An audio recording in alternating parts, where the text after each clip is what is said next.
আসসালামু আলাইকুম প্রিয় শিক্ষার্থীবৃন্দ, সবাইকে শুভেচ্ছা। এইচএসসি ভূগোল প্রথম পত্র পঞ্চম অধ্যায় জলবায়ুর উপাদান ও নিয়ামক।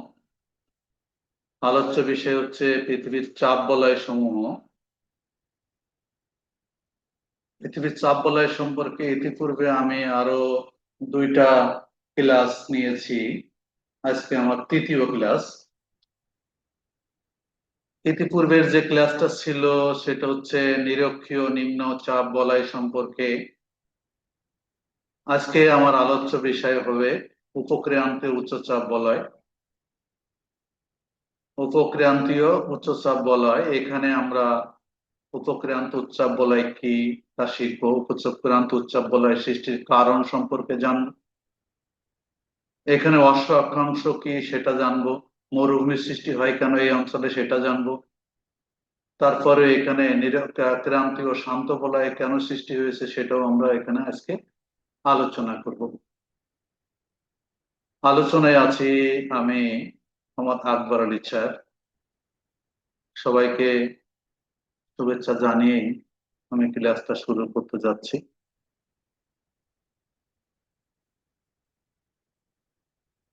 প্রথমে আমরা আসব যে ক্রান্তীয় উপক্রান্ত উৎসব বলয় কাকে বলে।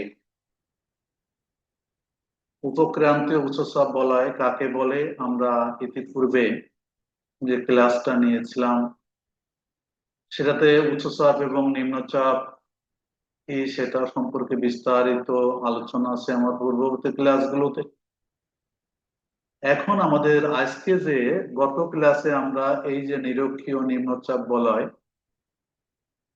0 থেকে 5 ডিগ্রি উত্তর এবং দক্ষিণ অক্ষাংশের মধ্যে অবস্থিত সেটা সম্পর্কে আলোচনা করেছি। আজকে আমরা এই যে উপক্রান্তীয় উচ্চচাপ বলয়, এই যে কর্কটীয় উৎসব বলয়, মকরী উৎসব বলয় এ সম্পর্কে বিস্তারিত আলোচনা করার চেষ্টা করব। উভয়গুলোতে 25 থেকে 35 ডিগ্রি অক্ষাংশ বরাবর বিস্তৃত যে অঞ্চলগুলোতে সারা বছর উচ্চচাপ বিরাজ করে তাকে উপক্রান্ত উৎসব বলয় বলে। এগুলা হচ্ছে এই যে নিরক্ষরেখা 0 ডিগ্রি, এর উত্তর, এটা উত্তর গোলার্ধ এবং দক্ষিণ গোলার্ধ এই পাশটা। উভয় গোলার্ধে বিশেষ করে 25 থেকে 35 ডিগ্রি উত্তর এবং 25 থেকে 35 ডিগ্রি দক্ষিণ অক্ষাংশের মধ্যে সারা বছর যে উচ্চচাপ বলয়ের অবস্থান লক্ষ্য করা যায় তাকেই উচ্চচাপ বলয় বলা হয়। নিরক্ষীয় অঞ্চলের উষ্ণ ও হালকা বায়ু উপরে উঠে শীতল ও ভারী হয়ে এই অঞ্চলে নেমে আসে। এখানে বলা হচ্ছে যে এই যে নিম্নচাপ নিরক্ষীয় নিম্নচাপ বলয়, নিরক্ষীয় অঞ্চল থেকে যে হালকা এবং শুষ্ক বায়ু ঊর্ধ্বগামী হয়ে এই ক্রান্তীয় অঞ্চলে নেমে আসে এবং এখানে উচ্চচাপের সৃষ্টি করে, স্থায়ী উচ্চচাপের সৃষ্টি করেছে। তাহলে আমরা বললাম যে 25 থেকে 35 ডিগ্রি উত্তর এবং দক্ষিণ অক্ষাংশের মধ্যে সারা বছর যে উচ্চচাপ বলয়ের অবস্থান লক্ষ্য করা যায় তাকেই উপক্রান্তীয় উচ্চচাপ বলয় বলা হয়। এবার আমরা আসি আর একটু দেখি। এই উপক্রান্ত উচ্চচাপ বলয়কে আমরা প্রধানত দুইটা ভাগে ভাগ করতে পারি।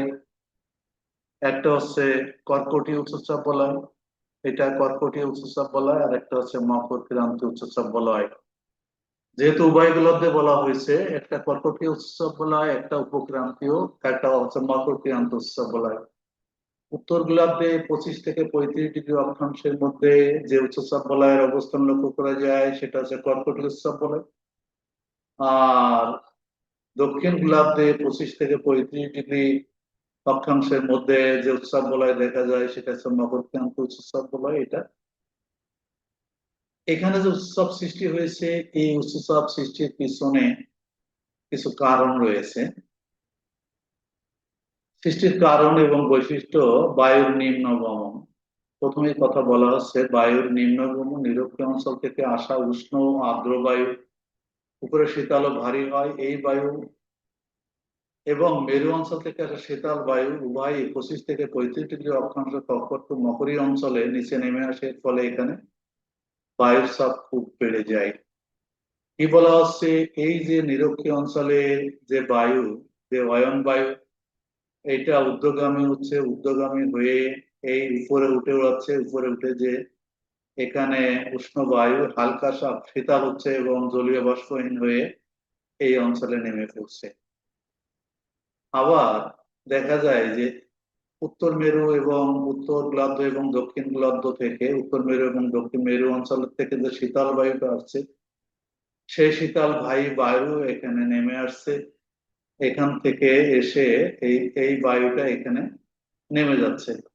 কাজেই এখানে একটা নিরক্ষীয় অঞ্চলের যে বায়ু সেটা ঊর্ধ্বগামী হয়ে ভারী হচ্ছে হালকা, এবং এখানে শীতল হচ্ছে, নিচে নেমে যাচ্ছে। এবং মেরু অঞ্চল থেকে যে শীতল বায়ু আসছে সেটাও এখানে নেমে যাচ্ছে, ফলে এখানে বায়ু চাপ বেশি দেখা দিচ্ছে। ফলে এখানে এই ক্রান্তীয় অঞ্চলে, উভয় ক্রান্তীয় অঞ্চলে এটা কি হচ্ছে, উভয় ক্রান্তীয় অঞ্চলে উচ্চচাপ বলয়ের সৃষ্টি হচ্ছে। এটাই মূলত কারণ। এখন অবশ্যই কর্কটীয়, মকরীয়, শান্ত বলয় বলতে আমরা কি বুঝি? এই অঞ্চলে বায়ুগত মূলত নিম্নগামী মুখী, নিম্নমুখী থাকে, ভূপৃষ্ঠের সমতলে কোনো বায়ু প্রবাহ অনুভূত হয় না। এই শান্ত অবস্থার কারণে একে ট্রপিক্যাল বেল্ট অফ কম বা শান্ত বলয় বলা হয়। কেন বলা হচ্ছে? এখানে বায়ুর কোনো ঊর্ধ্বগমন নাই, বায়ুর নিম্নগমন, এবং বায়ুর কোনো পার্শ্ব প্রবাহ নেই। এই জন্য বায়ুর কোনো পার্শ্ব প্রবাহ না থাকলে সেখানে শান্ত অবস্থা বিরাজ করে। এখানেও ঠিক সেই একই অবস্থা বিরাজ করে, এই জন্য একে ক্রান্তীয় শান্ত বলয় বলা হয়। আর এখানে প্রধান একটা বিষয় আছে যে এই অঞ্চলগুলোতে পৃথিবীর অধিকাংশ উষ্ণ এবং শুষ্ক মরুভূমিগুলি সৃষ্টি হয়েছে। মরুভূমি প্রধানত দুই প্রকার, একটা হচ্ছে শুষ্ক মরুভূমি, একটা হচ্ছে শীতল মরুভূমি। এই অঞ্চলগুলোতে শুষ্ক মরুভূমি সৃষ্টি হয়েছে। এই মরুভূমি সৃষ্টির পিছনে যে কারণগুলো রয়েছে সেগুলো একটু বিস্তারিত আলোচনা করার চেষ্টা করি। মরুভূমির সৃষ্টি উপরের শীতল বায়ুস্তর থেকে শুষ্ক বায়ু নিচে নেমে আসার কারণে এই অঞ্চলে বৃষ্টিপাত খুব কম হয়, তাই পৃথিবীর অধিকাংশ বড় মরুভূমি এই উচ্চচাপ বলয় অঞ্চলে দেখা যায়। তাহলে আমরা এই মরুভূমি সৃষ্টির কারণ সম্পর্কে একটু বিস্তারিত পরবর্তী পৃষ্ঠায় আসি। দেখো, আমরা এখানে দেখতে পাচ্ছি কিছু চিত্র আছে। চিত্র হচ্ছে যে আহ এই দেখো, এখানে আমরা এই যে সাহারা মরুভূমি, এই যে আফ্রিকার কালাহারি মরুভূমি, এই যে পশ্চিম অস্ট্রেলীয় মরুভূমি, এই যে আরব মরুভূমি, এই যে থর মরুভূমি, এই যে মরুভূমিগুলো সৃষ্টি হয়েছে অধিকাংশ ক্রান্তীয় অঞ্চলে।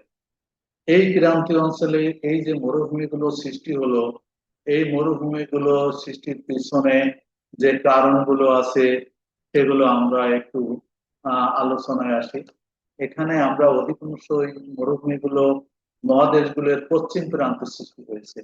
এর পিছনে কি কারণ? অনেক সময় এখানে প্রশ্ন আসে, ক্রান্তীয় অঞ্চলে মরুভূমি সৃষ্টির কারণ সমূহ ব্যাখ্যা করো, অথবা অধিকাংশ মরুভূমি মহাদেশের পশ্চিম প্রান্ত কেন সৃষ্টি হয়েছে ব্যাখ্যা করো। এখানে একটু বিস্তারিত আলোচনায় আসি। ক্রান্তীয় অঞ্চলে উভয় গোলার্ধের 20 ডিগ্রি থেকে 30 ডিগ্রি অক্ষরেখার মধ্যে পৃথিবীর বৃহত্তম সৃষ্টির প্রধান কারণ হল হ্যাডগেসেলের প্রভাব বা উচ্চচাপ বলয় এবং শুষ্ক বায়ুর নিম্নগমন। 1 নম্বর কারণ হচ্ছে এখানে উচ্চচাপ বলয়ের সৃষ্টি হয়েছে, এবং বায়ুর যে নিরক্ষীয় অঞ্চল থেকে যে বায়ু আসে, মেরু অঞ্চল থেকে যে বায়ু আসে, সেই বায়ুগুলো এই অঞ্চলে নেমে যায়। এই দুইটা কারণে এখানে বায়ু, সাধারণত শীতল বায়ু এই অঞ্চলে নিম্নগামী হয়। এই উৎসব অঞ্চলে শীতল বায়ু নিম্নগামী হয়। বায়ুতে কোনো জলীয় বাষ্প থাকে না, এখানে বৃষ্টিপাত হয় না, মেঘ হয় না। কাজেই এই অঞ্চলে এই মরুভূমিগুলোর সৃষ্টির একটা উপযুক্ত পরিবেশ সৃষ্টি হয়েছে, এবং এখানে মরুভূমি সৃষ্টি হয়েছে। তারপরেও আমরা একটু বিস্তারিত আলোচনায় যদি এখানে আসতে চাই, এখানে কেন মরুভূমিগুলো সৃষ্টি হলো সে পিছনে যদি আমরা বিস্তারিত ব্যাখ্যা, কারণগুলো হলো উচ্চচাপ বলয়, যেটা আমি আগেই বলেছি। নিরক্ষরেখার উষ্ণ বায়ু উপরে উঠে ক্রান্তীয় অঞ্চলে নেমে আসে, নিচে নামার সময় বায়ু সংকুচিত উষ্ণ হয়, ফলে আপেক্ষিক আর্দ্রতা কমে যায়, বৃষ্টিপাত হয় না। এই যে আমরা বললাম যে এই যে সাহারা মরুভূমি আফ্রিকার, কালাহারি মরুভূমি, এই যে আরব মরুভূমি, এই যে থর মরুভূমি, এই যে গ্রেট ভিক্টোরিয়া মরুভূমি অস্ট্রেলিয়ার, এইসব মরুভূমিগুলো কেন সৃষ্টি হয়েছে? দেখো, এটাও ক্রান্তীয় অঞ্চল, এটাও কিন্তু ক্রান্তীয় অঞ্চল। এই ক্রান্তীয় অঞ্চলে নিরক্ষীয় অঞ্চল থেকে যে বায়ুটা আসছে, বায়ুটা নিচে নেমে গেছে এবং এখানে উষ্ণতাবলয়ের সৃষ্টি হয়েছে, বায়ুতে জলীয় বাষ্প নিয়ে, এই জন্য একে কি হয়েছে, এই অঞ্চলে এই মরুভূমিগুলো সৃষ্টি হয়েছে। অয়ন বায়ুর প্রভাব এখানে যদি খেয়ালতে আসে, এই অঞ্চলে প্রবাহিত উত্তর পূর্ব দক্ষিণ পূর্ব অয়ন বায়ু, অয়ন বায়ু মহাদেশের পূর্ব অংশ থেকে পশ্চিমে যাওয়ার সময় সমস্ত জলীয় বাষ্প বেরিয়ে হারিয়ে ফেলে। ফলে মহাদেশের পশ্চিমাংশে চরম শুষ্ক হয়ে মরুভূমিতে পরিণত হয়, যেমন সাহারা এবং থর মরুভূমি। কি বলা হচ্ছে যে এই যে নিরক্ষীয় নিম্নচাপ বলা এটা, আইটিসিজেড, আইটিসিজেড অঞ্চলের যে অয়ন বায়ু, বিশেষ করে এই যে উত্তর পূর্ব অয়ন বায়ু এবং দক্ষিণ পূর্ব অয়ন বায়ু, এই অয়ন বায়ুটা এই অঞ্চলে ঊর্ধ্বগামী হয়ে বৃষ্টিপাত হয়ে যায়। বৃষ্টিপাত হয়ে যখন যে বায়ুটা শুষ্ক হয়ে যায়, শুষ্ক ঊর্ধ্বগামী হয়ে এই যে হ্যাডলি কোস্ট, এই এখানে এসে এই যে ক্রান্তীয় অঞ্চলে একেবারে জলীয় বাষ্পহীন বায়ু, এই যে মানে উত্তর পূর্ব এবং দক্ষিণ পূর্ব অয়ন বায়ু শুষ্কহীন ভাবে, জলীয় বাষ্পহীন ভাবে এই কর্কট ক্রান্তীয় অঞ্চলে এবং মকর ক্রান্তীয় অঞ্চলে নেমে যায়। এই বায়ুতে কোনো জলীয় বাষ্প থাকে না এবং চরম শুষ্ক অবস্থার এখানে বিরাজ করে এবং বৃষ্টিপাত হয় না বলেই মহাদেশের পশ্চিম প্রান্তে বিশেষ করে এই মরুভূমিগুলোর সৃষ্টি হয়েছে। তাছাড়া এই মরুভূমি বিশেষ করে এই অঞ্চল থেকে, বিশেষ করে পূর্ব দিক থেকে যে জলীয় বাষ্পপূর্ণ বায়ু প্রবাহিত হয়, এই বায়ুগুলো মহাদেশের পূর্ব পাশে, বিশেষ করে মহাদেশের পূর্ব পাশে কি হয়, এইসব অঞ্চলগুলোতে বৃষ্টিপাত হয়ে জলীয় বাষ্প হয়ে পড়ে এবং এখানে পশ্চিম প্রান্তে আস্তে আস্তে শেকড়ে জলীয় বাষ্পহীন শুষ্ক হয়ে যায়। এই জন্য অধিকাংশ মরুভূমিগুলো এই মহাদেশের পশ্চিম প্রান্তে সৃষ্টি হয়েছে। তাহলে এটা আমরা কিছু বুঝলাম। আরো কিছু কারণ আমরা এখানে দেখব। সমুদ্র স্রোতের, শীতল সমুদ্র স্রোতের কারণ, এটার একটা কারণ, সেটা হচ্ছে যে এখানে কিন্তু, এখানে একটা জিনিস লক্ষ্য করো, মহাদেশের পশ্চিম প্রান্তে কেন এই যে আমরা বলেছি আফ্রিকার কালা খাতা, এখানে সাহারা মরুভূমি, এখানে কালাহারি মরুভূমি সৃষ্টি হয়েছে, এখানে আরব মরুভূমির সৃষ্টি হয়েছে, এগুলো কেন হলো? তাহলে আমরা এখানে দেখি এই যে অস্ট্রেলিয়ার পশ্চিম পাশে এখানে গ্রেট মরুভূমির সৃষ্টি হয়েছে। এখানে কেন দেখো, অধিকাংশ এই যে আমার এই যে কালারটা লাল বাদে যে কালারটা আছে নীল, বা এই নীল কালার গুলো, এগুলো কিন্তু সবই শীতল স্রোতের চিহ্ন। তাহলে মহাদেশের পশ্চিম প্রান্ত দিয়ে যে স্রোত গুলো প্রবাহিত হচ্ছে, এই স্রোত গুলো কিন্তু সবই শীতল স্রোত। এই শীতল স্রোত কিন্তু ভারী হয় এবং এতে জলীয় বাষ্প থাকে না, আর্দ্রতা কম থাকে এবং সেই আর্দ্রতাহীন বায়ু যখন এই অঞ্চলে প্রবাহিত হয়, তখন এই অঞ্চলে কখনো মেঘ হয় না, বৃষ্টিপাত হয় না। বিদায় এই যে এই অঞ্চলগুলোতে এই যে আমরা কালাহারি মরুভূমি পেলাম, এইখানে এই সাহারা মরুভূমি, এখানে সাহারা মরুভূমির সৃষ্টি হয়েছে, এখানে কালাহারি মরুভূমির সৃষ্টি হয়েছে, এপাশে আরব মরুভূমির সৃষ্টি হয়েছে, থর মরুভূমির সৃষ্টি হয়েছে, এইগুলো এখানে সৃষ্টি হয়েছে। তারপরে এই যে আটাকামা মরুভূমি, এই যে এখানে এই যে দক্ষিণ আমেরিকার এই অঞ্চলটায় আটাকামা মরুভূমির সৃষ্টি হয়েছে। এবং এই যে অস্ট্রেলিয়ার এখানে পশ্চিম অস্ট্রেলিয়ার যে মরুভূমিটা আছে, বড় মরুভূমি, সেটাও এখানে সৃষ্টি হয়েছে। এটার পিছনে কারণ হচ্ছে এই শীতল স্রোত প্রবাহ। আরো একটা অঞ্চল বিষয়টা বিশেষটা আছে যে এই অঞ্চলে কিন্তু প্রচুর পরিমাণে পর্বত রয়েছে। এই পর্বতে বাধাপ্রাপ্ত হয়ে কি হয়, সমুদ্র থেকে আসা বায়ু পর্বতে বাধা পেয়ে পর্বতের সম্মুখে প্রচুর বৃষ্টিপাত ঘটায়। কিন্তু পর্বত পার হয়ে যখন বায়ু বিপরীত দিকে অনুপাতে করছে, তখন তাতে কোনো জলীয়বাষ্প থাকে না, এই শুষ্ক বৃষ্টির অঞ্চলের সৃষ্টি করে। এটাও একটা কারণ। যাই হোক, আমি একটু দ্রুত যাই।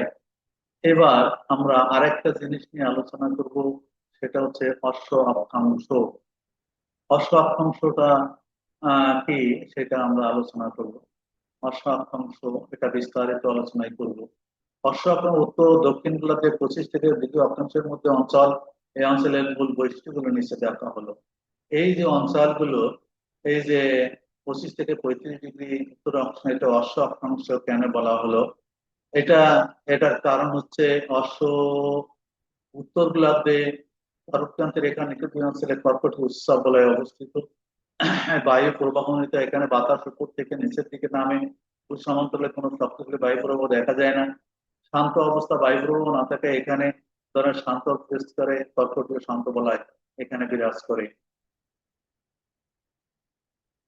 এখানে এই যে কেন এটাকে শান্ত বলা, একটা কেন হচ্ছে এই অঞ্চলটাকে অশ্ব অক্ষাংশ বা বলা হচ্ছে, প্রাচীনকালে পালতোলা জাহাজগুলো এই শান্ত বলয়ে এসে বায়ুর অভাবে আটকে পড়তো। জাহাজে এর গতি একদম কমে যেত, গন্তব্যে পৌঁছাতে অনেক সময় লাগতো। এই দীর্ঘ সময়ে খাদ্য পানীয় জলের সংকট দেখা দিত। জাহাজের ওজন কমানোর জন্য এবং রসদ বাঁচানোর উদ্দেশ্যে নাবিকরা তাদের থাকা ঘোড়াগুলোকে সমুদ্রের জলে ফেলে দিতে বাধ্য হতো।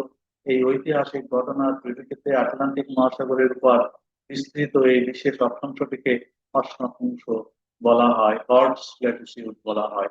তো যাই হোক, এই ব্যাখ্যাটা আমরা একটু বিস্তারিত এখানে দেওয়ার চেষ্টা করব।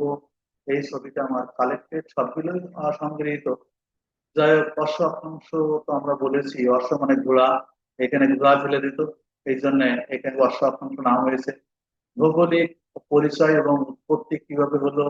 যে অবস্থান ও শান্ত বলয় উত্তর গোলার্ধে 25 থেকে 35 মধ্যবর্তী উচ্চচাপ অঞ্চল, এখানে বায়ু প্রবাহ শান্ত থাকে, একটা কারণ।